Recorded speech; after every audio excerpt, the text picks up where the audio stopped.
Hey, what's going on, guys? So today we're talking about structure deck profile, if that makes sense. I'll let you know if there's a rarity change that occurs. Also, at the end of the video, make sure you stick around because I'm going to be talking about some cards that I would change and what cards I would change them for with this structure deck. And a lot of the cards I would change them for aren't super duper expensive, but let's get into it, starting with 2 copies of Beautiful Artemis, 1 copy of Layered the Liberator, 3 copies of Honest, 2 copies of Power Angel Valkyria, and 3 copies of Guiding Ariadne. Layered the Liberator is a kind of a spicy deck that I'm trying out.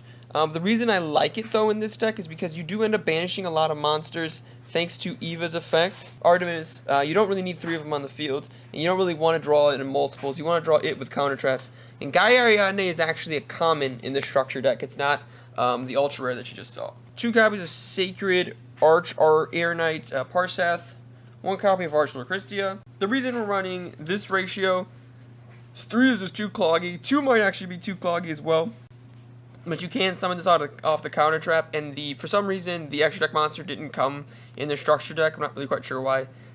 So to have 2 targets, you run 2 of these. Archlord Christia is searchable in this deck, and it's a really good card. I don't know if I'm a super big fan of it. It's not really an easy way going first to get 4 fairy monsters in your graveyard. Also, Archlord Christia is also a common, not a super rare that you just saw. 3 copies of Eva, 2 copies of Herald of Green, and 3 copies of Herald of Orange. This is just such a great part of this structure deck. But that's it for the monsters. For the spells, 3 copies of Sanctum of Parseth and 3 copies of Ties of the Brethren. I'm not running Sanctuary of the Sky because I don't think it's super relevant in this deck. Sanctuary of the Sky is really good in an agent deck, but you're not running an agent deck. Ties of the Brethren is a common in the structure deck, but it's definitely a 3 of in probably any version you run because there are so many Ties of the Brethren target. I think this version has 6. 3 copies of Rebirth of Parsheth, 3 copies of Ultimate Providence, 1 copy of Solemn Warning, 2 copies of Divine Punishment, and 2 copies of Recall. All of these cards are commons in the structure deck. I just kind of rarity bumped them up a little bit. But that's really it for the deck profile. Now, there are a few cards I would cut for a couple of other cards. The first card I would cut for another card is Archlord Christia, simply because, like I said, it's really hard. It's really not very good. It's kind of cloggy, and I would just cut this card for Max C. Max C is probably the best hand trap in the game, and if you use it skillfully enough, all of a sudden your opponent just loses. And Max C was recently a common in a structure deck. It has multiple reprintings. It's at 1. It's about a $5 card. I think at its lowest rarity. I think this version maybe might be $6 or $7. So if you have a little bit of extra cash, maybe doing that might not be terrible. Another set of cards I would cut is Recall. Recall is really cool because it doesn't negate monster effects, but your opponent is drawing a card. And so I think that just overall, Solemn Strike is better.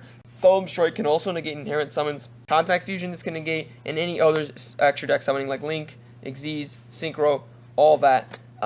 If you can afford Solemn Strike, which Solemn Strike is around the same price as Max C right now, especially these versions of it. If you can't afford Solemn Strike, Divine Wrath is a very easy to get a hold of card, and it does this. Divine Wrath is definitely the card I would go to if you can't get a hold of Solemn Strike, but Solemn Strike's not super hard to get a hold of. And the final cards I want to talk about, the 3rd copy of Eva and 2 Herald of Greens for 3 Anti-Spell Fragrance.